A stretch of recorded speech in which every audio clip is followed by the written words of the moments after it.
فإن مع العسر يسرا إن مع العسر يسرا.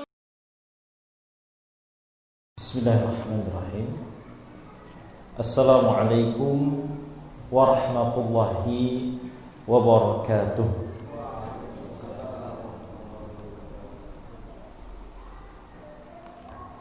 Alhamdulillahi wa kafa, wassalatu wassalamu ala nabiyyina al-mustafa wa ala alihi wa ashabihi ahli sidqi wal wafa. Kaum muslimin yang mudah-mudahan senantiasa dilindungi dan diberikan keistiqomahan oleh Allah Azza wa Jalla. Alhamdulillah, tidak hentinya kita memuji dan bersyukur kehadiran Allah Subhanahu wa taala atas segala limpahan nikmat dan karunia-Nya kepada kita semua. Karena atas nikmat dan karunia dari Allah lah kita bisa duduk bersama-sama di tempat ini di dalam rangka bermajlis ilmu, yang mana hal ini merupakan jalan yang akan mengantarkan kita menuju surga Allah Subhanahu wa taala. Di mana Nabi sallallahu alaihi wasallam beliau pernah bersabda, "Man salaka tariqan yaltamisu fihi 'ilman, sahhalallahu lahu bihi tariqan ilal jannah." Barang siapa yang menempuh suatu jalan di dalam rangka menuntut ilmu, maka Allah Subhanahu wa taala akan memudahkan dengannya jalan menuju surga. Insyaallah kita akan melanjutkan kajian kitab Riyadhus Shalihin, masih dalam pembahasan seputar al-ikhlas, seputar keikhlasan. Sebuah hadis Nabi sallallahu alaihi wasallam yang diriwayatkan oleh al-Imam Muslim di dalam kitab sahihnya, an Abi Hurairah Abdurrahman bin Sakhr ad-Dawsi radhiyallahu anhu, dari Abi Hurairah Abdurrahman bin Sakhr ad-Dawsi radhiyallahu anhu beliau berkata, qala Rasulullah sallallahu alaihi wasallam, telah bersabda Rasulullah sallallahu alaihi wasallam, innallaha la yanzuru ila ajsamikum wala ila suwarikum walakin yanzuru ila qulubikum wa a'malikum. Sesungguhnya Allah tidak melihat ke badan-badan kalian, maksud ke rupa kalian, tidak pula melihat kepada tampang kalian, penampilan kalian, walakin yanzuru ila qulubikum, akan tetapi Dia Allah Subhanahu wa taala melihat hati kalian dan amalan-amalan kalian. Ini hadis yang akan kita bahas pada kesempatan malam hari yang dimuliakan oleh Allah Subhanahu wa taala ini. Perhatikan wahai kaum muslimin, di dalam hadis ini Nabi sallallahu alaihi wasallam menjelaskan tentang hakikat yang sebenarnya yang Allah Subhanahu wa taala lihat pada diri seorang hamba. Nabi SAW pertama-tama menjelaskan bahwa Allah itu tidak melihat kepada tubuh kita, ya, kepada bentuk kita, kepada rupa dan penampilan kita, tidak. Entah ya bertubuh besar atau bertubuh kecil, ya, entah sehat, entah sakit, entah hitam, entah putih, entah mancung, ya, atau pesek, ya maksudnya, ya. Entah tampan atau jelek, itu bukan sesuatu yang Allah Subhanahu wa taala lihat dari kita. itu bukanlah sesuatu yang menentukan kedudukan seseorang di hadapan Allah Subhanahu wa taala. Bukan, sama sekali tidak. Sama sekali tidak. Bahkan terkadang seseorang yang Allah Subhanahu wa taala berikan rupa yang bagus, tampan, cantik, ya, berkulit putih, berhidung mancung, bertubuh tinggi. Ini adalah sebuah ujian dari Allah Subhanahu wa taala kepadanya. Ya, terkadang itu yang justru menjadi sebab ya dia memperoleh ya suatu musibah. Ya, karena dengan kecantikan dan ketampanan ya dia terlena dengan hal itu. Sehingga lupa untuk disyukuri. Sehingga ternyata malah digunakan untuk bermaksiat kepada Allah Subhanahu wa taala. Jadi hal-hal yang sifatnya ya fisik seperti itu ini bukan ya sesuatu yang menentukan ya kedudukan seseorang di hadapan Allah Subhanahu wa taala. Begitu pula ya Allah Subhanahu wa taala tidak melihat nasab seseorang. Allah tidak melihat jabatan seseorang di dunia. Dan Allah tidak melihat kekayaan seseorang. Tidak, sama sekali tidak. Sama sekali tidak. Ya. Lantas apa yang Allah Subhanahu wa taala lihat? Allah Subhanahu wa taala melihat walakin yanzuru ila qulubikum. Allah melihat hati-hati kalian. Kata Nabi sallallahu alaihi wasallam. Ya, wa a'malikum, dan amalan-amalan kalian. Jadi yang Allah Subhanahu wa taala lihat adalah hati. Apa maksudnya? Yaitu keikhlasan yang ada pada hati seseorang. Wa a'malikum, dan amalan-amalan yang dilakukan oleh orang tersebut berupa amalan-amalan ibadah. Apakah dia beramal ibadah atau tidak? Ketika dia melakukan amalan ibadah, apakah amalan tersebut benar atau tidak? Nah itu. Jadi tidak cukup hanya sekedar melakukan amalan, tetapi di sana ada ya yang lain yang Allah Subhanahu wa taala lihat, yaitu benar atau tidak amalannya. Karena tidak setiap yang diamalkan walaupun itu adalah sebuah ibadah otomatis benar. Ya. Dan ya ini semua bisa ya disebut dengan sebuah istilah yang umum, yaitu ketakwaan. Yang Allah Subhanahu wa taala lihat yaitu ketakwaan. Dan ini sesuai dengan firman Allah Subhanahu wa taala yang terdapat di dalam Al-Qur'an surah Al-Hujurat ayat 13. Allah Subhanahu wa taala berfirman, "Ya ayyuhan nasu inna khalaqnakum min dzakarin wa untha." Wahai manusia, sesungguhnya kami telah menciptakan kalian ya dari kalangan laki-laki dan perempuan. Wa ja'alnakum syu'uban wa qabaila, dan kami telah menjadikan kalian berbangsa-bangsa dan bersuku-suku. Lita'arafu, supaya kalian saling mengenal. Kemudian di akhir ayat Allah mengatakan, inna akramakum indallahi atqakum. Sesungguhnya yang paling mulia di antara kalian di sisi Allah Subhanahu wa taala yaitu yang paling bertakwa. Ini. Maka dari itu, wahai orang kaya, wahai yang memiliki paras tampan, wahai yang berkulit putih, wahai yang memiliki kedudukan tinggi di dunia, jangan berbangga diri, jangan sombong, jangan ujub, jangan merasa yakin bahwa hal itu semua menentukan posisimu di hadapan Allah Subhanahu wa taala. Tidak sama sekali. Yang menentukan kedudukan seseorang di hadapan Allah adalah ketakwaan.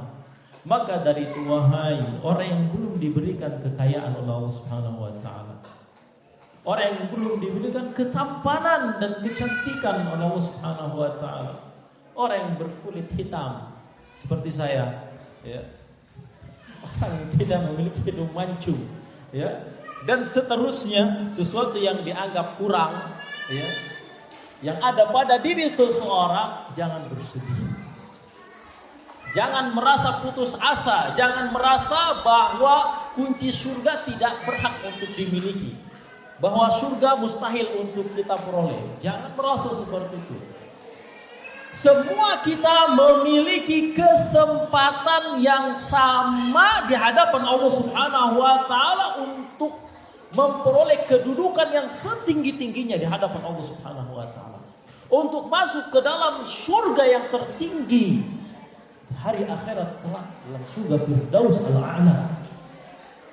Caranya yaitu bertakwalah kepada Allah Subhanahu wa taala dengan sebenar-benarnya. Ya, miskin itu bukan alasan untuk lantas kita malas beribadah, gak mau sholat berjamaah ke masjid, gak mau menuntut ilmu. Ya, jelek itu bukan alasan untuk lantas kita menutup aurat, ya, sholat ke masjid dan seterusnya. Itu bukan alasan. Ya, karena sekali lagi ketahuilah Allah Subhanahu wa taala tidak melihat penampilan, tidak melihat zahir fisik seseorang. Yang Allah Subhanahu wa taala lihat adalah ketakwaan. Yang mana tadi Nabi mengatakan, walakin yanzuru ila qulubikum wa a'malikum. Allah melihat kepada hati kalian, itu keikhlasan, wa a'malikum, dan amalannya. Sedikit tentang dua hal ini saya ingin menjelaskan, ya, yang dimaksud dengan dua hal ini. Akan tetapi Allah Subhanahu wa taala melihat kepada hati kalian, tadi sudah kita katakan maksudnya adalah keikhlasan. Apa itu ikhlas? Yaitu menjadikan, ya, amalan kita atau ibadah yang kita laksanakan tujuannya adalah kepada siapa? Kepada Allah. Mengharapkan ridha Allah, mengharapkan pahala Allah Subhanahu wa taala. Ikhlas. Ya, ikhlas, dan ikhlas itu ada pada ibadah. Ada pada ibadah. Maksiat walaupun ikhlas ya tidak berarti apa-apa. Ya, ikhlas yang akan mendapatkan pahala itu yang ditempatkan pada ibadah. Ya. Kemudian yang kedua, ila a'malikum, dan kepada amalan-amalan kalian. Ya, maksudnya yang pertama, ya, maksud kita harus banyak beramal. Ya, orang semakin banyak amal ibadahnya, maka semakin tinggi kedudukannya di hadapan Allah Subhanahu wa taala. Kaya, tampan, memiliki jabatan, kalau tidak beramal, tidak suka sholat, tidak puasa, tidak suka thalabul ilmi, ya rendah di hadapan Allah Subhanahu wa taala. Ya. Kemudian yang kedua dari a'malikum ini, ya, selain dia melakukan amalan-amalannya, yang kedua yaitu amalannya harus benar. Benar maksudnya apa? Sesuai dengan apa yang diajarkan oleh Nabi Shallallahu Alaihi Wasallam. Karena tidak setiap amalan yang dianggap sebagai suatu ibadah lantas otomatis itu diterima oleh Allah Subhanahu wa taala. Ya, kalau ada orang sholat maghrib, ya, merasa sholat maghrib cuma 3 rakaat, saya tambah dah jadi 4 gitu ya. Ya, ini kan ibadah, semakin banyak berarti pahalanya semakin banyak gitu ya. Tidak benar seperti itu. Kira-kira berpahala tidak? Tidak. Diterima tidak amalannya? Tidak. Kenapa? Karena tidak sesuai dengan tuntunan ajaran yang diajarkan oleh Nabi Shallallahu Alaihi Wasallam. Begitupun amalan-amalan yang lainnya. Makanya Pak, Ibu yang dirahmati Allah Subhanahu Wa Taala, cobalah mulai dari sekarang supaya amalan kita itu memang benar-benar benar sesuai yang diajarkan oleh Nabi SAW. Mulailah kembali menggali, ya, ilmu agama, baik dengan menghadiri majelis taklim atau nanti membaca kitab. atau bertanya kepada seorang yang kita anggap faqih, memiliki pemahaman dalam agama. Ustaz, saya ini sholatnya begini, coba tolong lihat, sudah benar tidak? Sudah benar? Tidak. Boleh jadi ada hal-hal kecil ternyata gak sesuai yang menyebabkan sholatnya tidak diterima. Ustaz, saya ini suka berpuasa begini begitu, kira-kira benar tidak? Ya, Ustaz, saya suka melakukan amalan ini di malam ini sebanyak sekian kali. Kira-kira ini ada ajarannya nggak dari Nabi Shallallahu Alaihi Wasallam? Ada tuntunannya nggak? Benar nggak secara syar'i? Kalau ada ya alhamdulillah. Bukan? Kalau tidak ada kita harus legowo. Walaupun itu adalah sebuah amalan yang biasa kita lakukan, yang selama ini kita yakini benar. Kalau ternyata tidak ada tuntunannya, udah kita harus legowo meninggalkan itu. Cari amalan lain yang memang jelas-jelas ada dasar dalilnya, hadisnya dari Nabi Shallallahu Alaihi Wasallam. Selamat pasti, selamat pasti. Amalannya diterima, tinggal nanti ikhlasnya kepada Allah Subhanahu wa Ta'ala. Kenapa? Karena Nabi Shallallahu Alaihi Wasallam beliau pernah bersabda di dalam sebuah hadisnya, hadis sahih Bukhari Muslim, dibawakan oleh Al Imam An-Nawawi rahimahullah taala dalam kitab Al-Arba'in An-Nawawiyah, seorang ulama besar dari mazhab Syafi'i. Beliau pernah bersabda, "Man 'amila 'amalan laisa 'alaihi amruna fa huwa raddun." Dalam riwayat yang lain, "Man ahdatsa fi amrina hadza ma laisa minhu fa huwa raddun." Barang siapa yang melakukan suatu amalan yang tidak ada urusannya dari kami, maksudnya tidak diajarkan oleh kami, oleh Nabi SAW, maka itu tertolak. Ya, maka itu tertolak. Tertolak artinya apa? Tidak diterima oleh Allah Subhanahu wa Ta'ala. Jangankan berpahala, ditolak. Ditolak artinya apa? Dia berdosa, amalan yang tidak berpahala di hadapan Allah Subhanahu wa Ta'ala. Jadi seperti itu. Lebih baik kita beramal sedikit tapi pasti kebenarannya. Kita tahu, oh ini amalannya, dalilnya ini, hadisnya sahih, daripada beramal banyak tapi nggak tahu ini benar nggak ada ajarannya itu. Nah, ini ibadah bukan dari Nabi Shallallahu Alaihi Wasallam. Ya seperti itu. Saya hanya memberikan kaidah saja. Ya, nanti untuk contoh-contohnya silakan digali lagi atau ditanyakan. Ya, di luar sesi kajian ini. Kemudian wahai kaum muslimin yang dirahmati Allah Subhanahu wa Ta'ala, hadis yang berikutnya adalah sebuah hadis Nabi Sallallahu Alaihi Wasallam, hadis muttafaqun alaihi, hadis yang diriwayatkan oleh Imam Al-Bukhari dan Imam Muslim.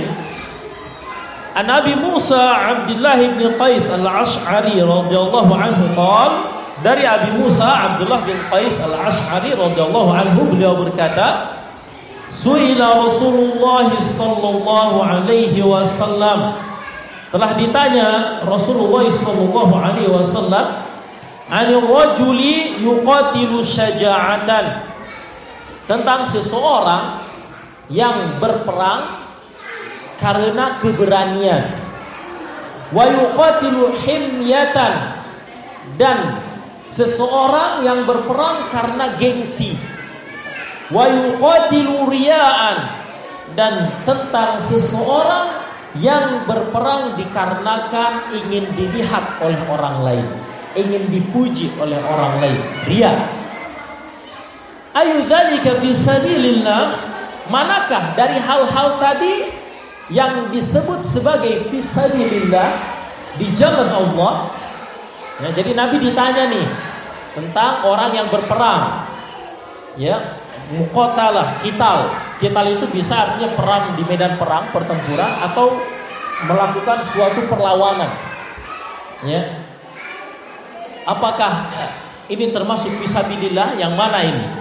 Ditanya kepada Nabi SAW. Lalu Nabi SAW menjawab, faqala Rasulullah SAW, lalu Nabi SAW berkata, man qatala litakuna kalimatullahi hiyal ulya fahuwa fisabilillah. Barang siapa yang berperang agar untuk meninggikan kalimat Allah, maka dialah yang berada fisabilillah. Di dalam fisabilillah, di jalan Allah Subhanahu wa taala. Jadi berbagai jenis tujuan peperangan yang dilakukan oleh seseorang yang disebutkan oleh penanya kepada Nabi SAW dijawab dengan sebuah jawaban yang ringkas, padat, ya, tepat. Jadi peperangan yang fisabilillah itu bukan peperangan karena keberanian. Di mana dia berperang karena memang berani, orangnya terkenal pemberani, gak pernah takut dengan senjata, gak pernah takut dengan kematian.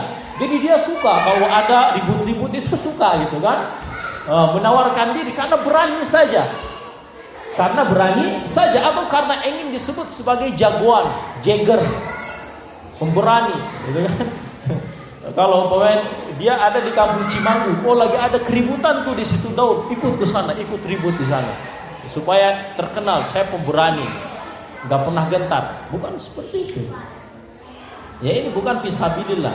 Atau walaupun terjadi peperangan antara kaum muslimin dengan orang kafir, jihad yang syar'i umpamanya, dia ikut jihadnya itu karena ingin, ya, menunjukkan keberaniannya, ya, menguji keberaniannya. Ini enggak. Ini bukan fisabilillah. Kemudian yang kedua, ya, seseorang yang berperangnya karena gengsi. Ya, diserang nih, ya, kampung Cimanggu oleh kampung Cikupa itu kan. Wah, malu dong, masa kampung Cimanggu kalah dengan kampung Cikupa. Ayo serang demi membela nama martabat kampung kita, itu kan. Ya, malu dong Indonesia kalah dengan Malaysia. Ayo kita perang dengan Malaysia, gitu kan? Gengsi. Ya, orang Sunda disakiti oleh orang Jawa, ayo kita bantai orang Jawa. Gengsi dong, masa orang Sunda kalah dengan orang Jawa? Ya, kalau seperti itu motivasi peperangannya, maka sama sekali itu bukan fisabilillah. Ya, walaupun peperangan itu terjadi antara orang kafir, orang Islam dengan orang kafir. Walaupun itu terjadi antara orang Islam dengan orang kafir, umpamanya Indonesia, orang Islam berperang dengan Amerika, orang kafir, tapi kalau motivasinya hanya karena sebatas NKRI umpamanya, masuk NKRI, kita bangsa besar, kita berani melawan Amerika. Kalau motivasinya itu enggak, ini bukan fisabilillah.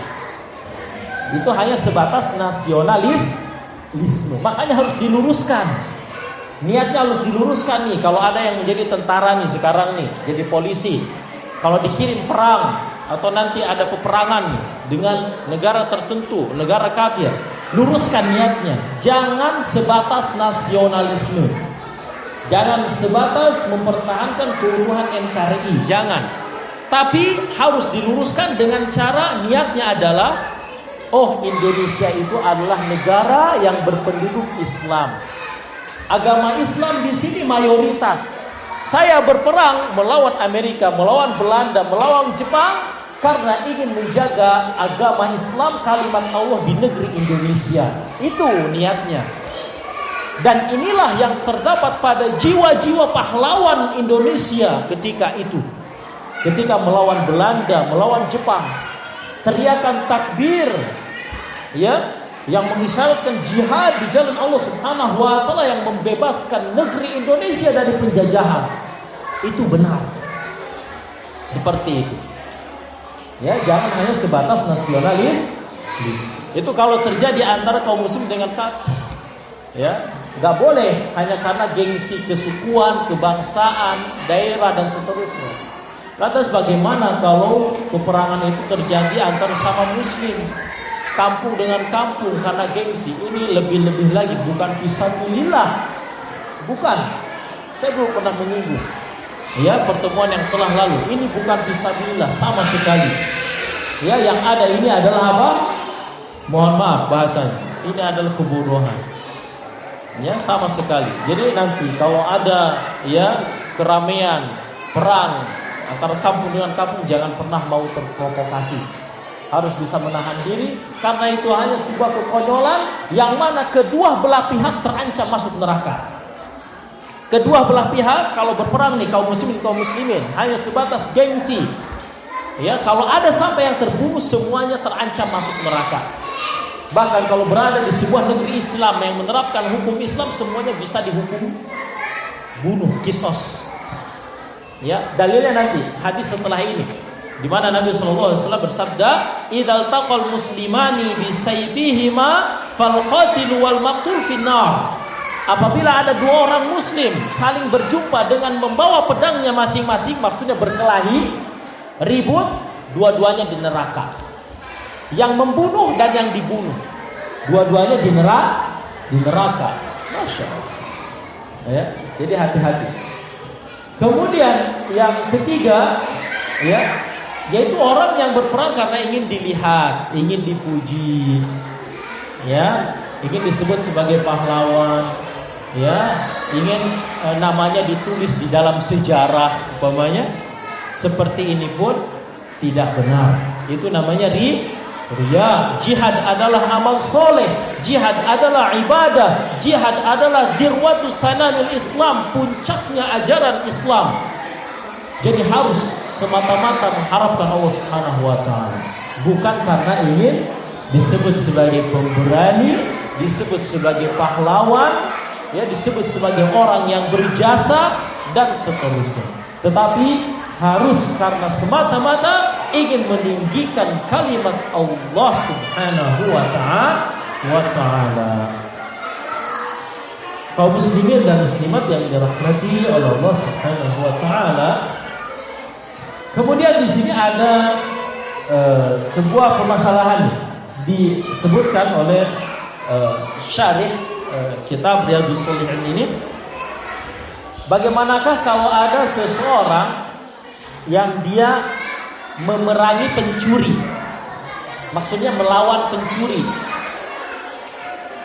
Ketika dia berada di rumahnya, tiba-tiba ada pencuri masuk ke rumahnya. Ada pencuri masuk ke rumahnya dan pencuri itu mengancam keselamatan jiwanya. Dan kita memiliki kemampuan untuk melawan pencuri tersebut. Bahkan bisa saya bunuh pencuri itu. Ya, di mana dalam keadaan tersebut, ya, keadaannya kalau saya tidak bunuh dia, dia bunuh saya. Ini bagaimana? Memerangi pencuri seperti itu. Nabi SAW di dalam sebuah hadis yang diriwayatkan oleh Imam Muslim dalam kitab Sahihnya, ketika ada seseorang datang kepadanya, maksudnya apabila seseorang datang kepadanya, ya, lalu mengatakan, "A'tini malaka." Sini, berikan kepadaku hartamu. Ya, jadi dia ingin ngerampas, ya, merampas, ngebegal kalau bahasa kitanya, ngebegal kalau di tengah jalan nih, ya, dia berhentikan, ingin ngebegal. Sini kan motornya, ya. Sikap kita bagaimana? Nabi SAW mengatakan, la tu'tihi, jangan kamu berikan, jangan diberikan hartamu. Qala, lalu, ya, beliau berkata apa? Orang itu mengatakan, ara'aita in qatalani? Qala qatalahu. Bagaimanakah pendapatmu kalau dia memerangiku atau membunuhku? Ya, kalau dia membunuhku, bagaimana ini? Ya, maka Nabi SAW mengatakan, in qatalaka fa anta syahid.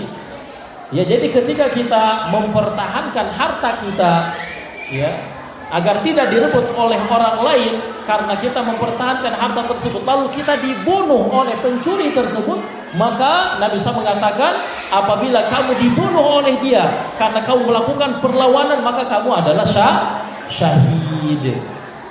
Dihitung sebagai seorang syahid di hadapan Allah Subhanahu wa taala.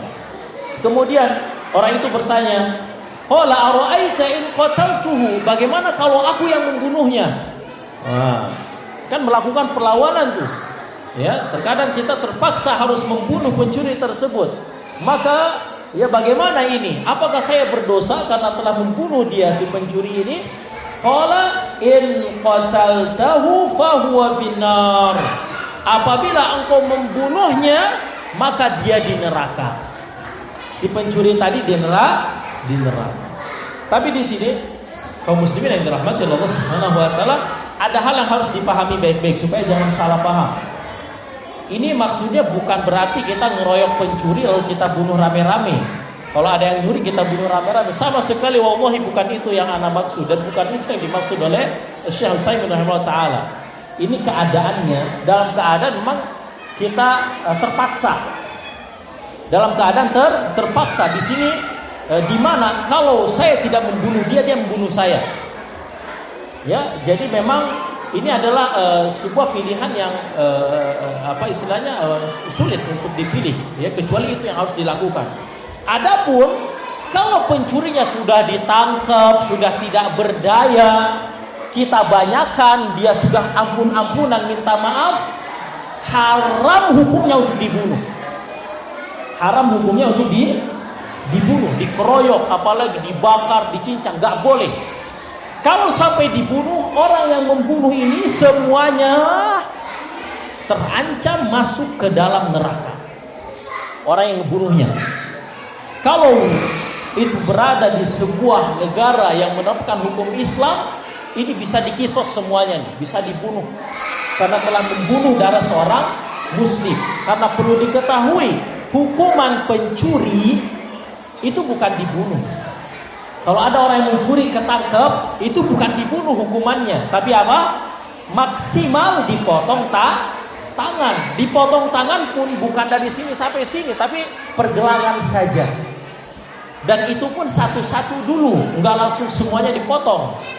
Satu-satu dulu. Kalau mencuri sekali dipotong satu, ya, tangan kirinya, nanti dipotong lagi, seperti itu seterusnya sampai habis. Kalau tangannya habis nanti kakinya, lalu satu lagi. Seperti. Jadi hati-hati nih. Budaya pengkeroyokan terhadap maling yang sudah tertangkap tidak berdaya, jangan dihakimi sendiri. Serahkan kepada yang berwenang, kepada polisi. Kalau kita melakukan itu, ikut andil, ya, di dalam proses pembunuhan maling, ya, maka berdosa. Semuanya memiliki dosa besar, dosa membunuh kaum muslim, ya. Baik, kaum muslimin yang dirahmati Allah Subhanahu wa taala. Kemudian hadis yang berikutnya adalah hadis Nabi sallallahu alaihi wasallam. Kita ambil satu hadis lagi, ini sudah hampir memasuki isya. Hadis yang sahih diriwayatkan oleh Imam Al-Bukhari dan Imam Muslim. An Abi Bakrah Nufai' bin Al-Haris As-Saqafi radhiyallahu anhu. Dari Abi Bakrah Nufai' bin Al-Haris As-Saqafi radhiyallahu anhu, anna Nabi sallallahu alaihi wasallam, bahwasanya Nabi sallallahu alaihi wasallam qala, beliau berkata, idza taqal muslimani bi sayfayhima fal qatil wal maqtul finnar. Apabila ada dua orang muslim saling berjumpa dengan membawa pedangnya masing-masing, maka yang membunuh dan yang dibunuh kedua-duanya di neraka. Para sahabat heran. Ya, para sahabat heran. Lalu mereka sahabat ini berkata, ya Rasulullah, hadzal qatil fama balul maqtul. Ini iya wahai Rasulullah, dia yang membunuh. Wajar dia masuk neraka karena membunuh nyawa.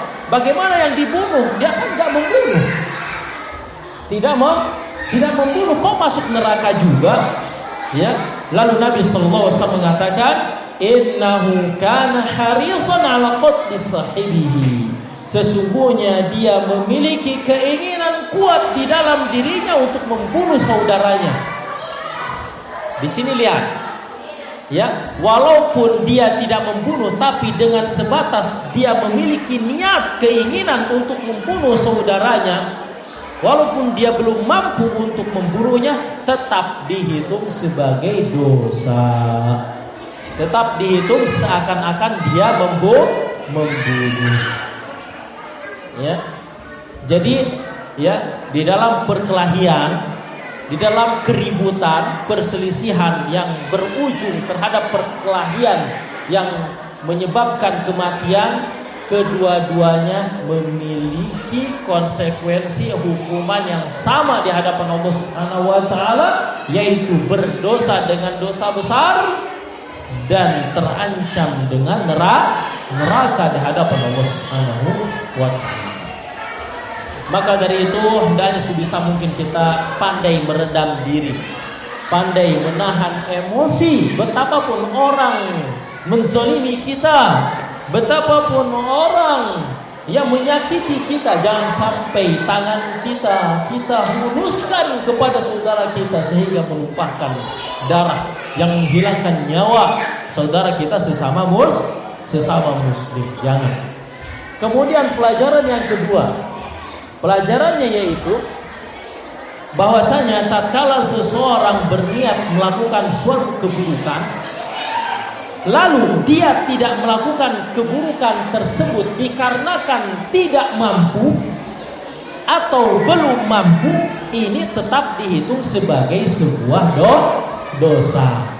Yang tadi yang terbunuh itu, kenapa dia tetap diancam dengan neraka? Karena udah ada niat mau membunuh, hanya saja tidak mampu untuk melakukannya.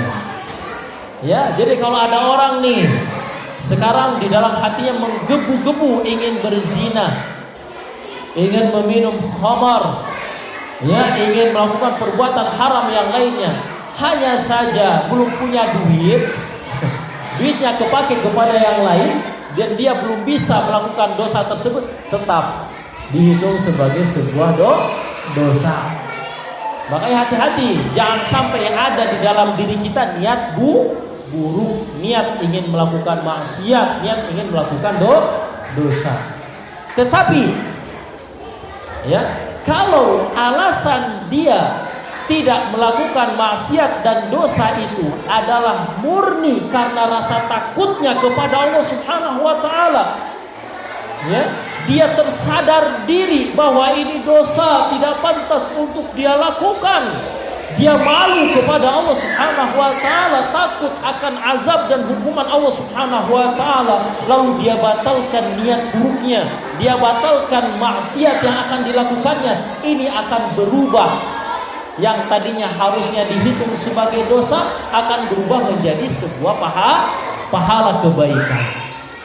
Pahala apa namanya? Pahala meninggalkan maksiat, pahala membatalkan rencana maksiat kepada Allah Subhanahu wa taala. Jadi batalkan nih dari sekarang. Kalau ada yang memiliki niat jelek, niat buruk, batalkan. Tapi alasannya harus karena siapa? Karena Allah Subhanahu wa taala, bukan karena hal lain. Ya, satu contoh aja. Kalau ada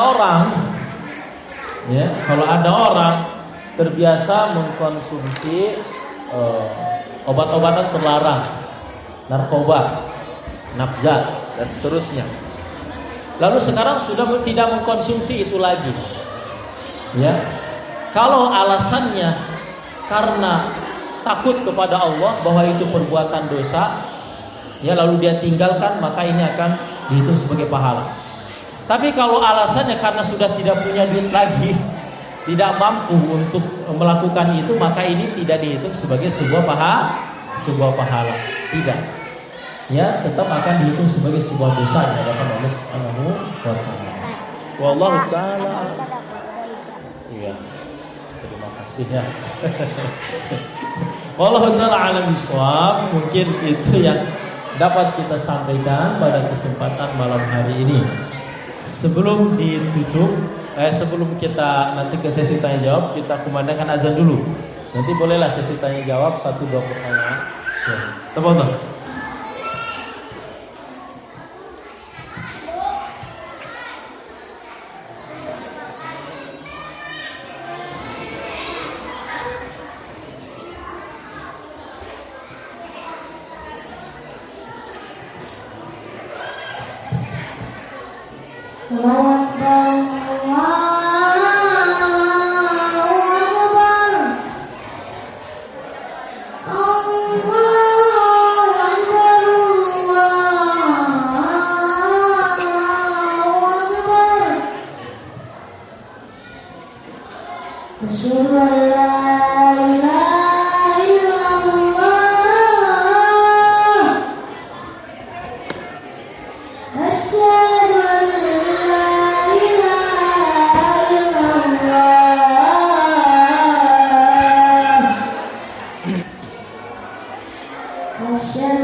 Alhamdulillahirrahmanirrahim. Wassalatu wassalamu ala Sayyidina Muhammadin wa ala alihi wa ashabihi wa man tabi'ahu bi ihsanin ila yaumil din. Kaum muslimin dan muslimat yang dirahmati Allah Subhanahu wa taala, pada sesi yang kedua ini kami persilakan apabila ada hal yang ingin ditanyakan terkait materi yang kami sampaikan.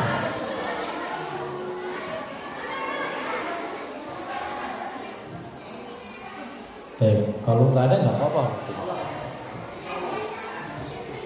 Insya Allah tidak ada. Ada, ayo silakan.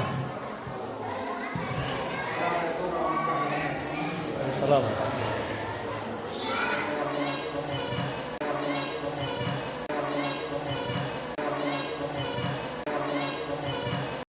فإن مع العسر يسرا إن مع العسر يسرا